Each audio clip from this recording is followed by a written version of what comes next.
Messieurs et madame, bonjour de partout où vous nous écoutez. Comme nous l'avons dit, votre émission, votre magazine qui retrace les portraits des personnalités ordinaires comme extraordinaires, des célébrités. Ils ont marqué leur nom dans un domaine ou l'autre. Pour en parler, ces numéros à Kinshasa, capitale de RDC, je reçois Nandi Angalikana.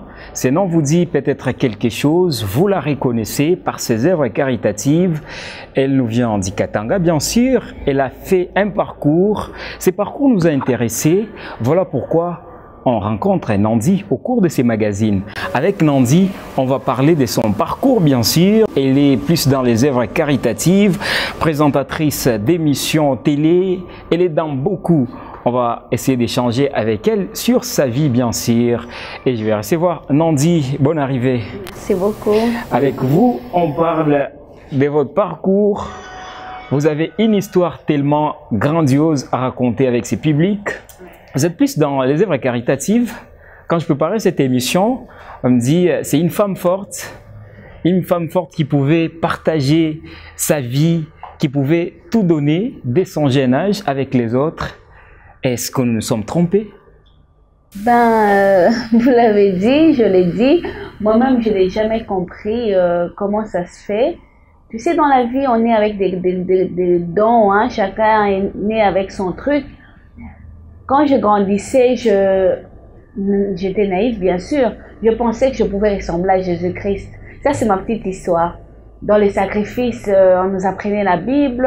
Je savais que Jésus s'est sacrifié pour du monde. Quand la petite histoire de la Bible disait il s'est donné en sacrifice, j'étais encore très petite, très jeune, moins de 10 ans. Je me disais, bon, qu'est-ce qu'il a fait d'extraordinaire? Moi aussi, je peux mourir pour les autres.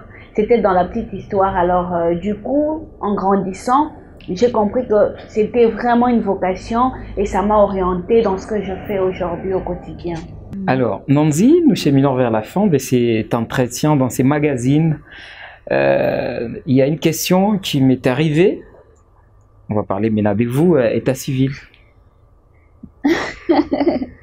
Oui, oui, on est femme éducatrice et africaine et dans le norme africain, cette question doit revenir. Pourquoi? Parce que ça nous permet aussi de pouvoir nous caser, nous orienter.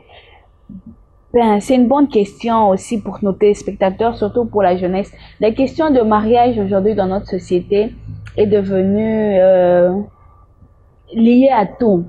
Dans la profession, quand on voit du sérieux, c'est quand tu es marié, pour les hommes comme pour les femmes. Quand tu dois être confié à d'autres missions, on tient compte de tout ça. Ce n'est pas pour décourager, au contraire, les femmes à ne pas se marier, ni pour applaudir nous qui sont pas encore mariés, si je réponds directement à votre question. Donc, oui. On ne l'est peut-être pas, on attend le bon moment de Dieu.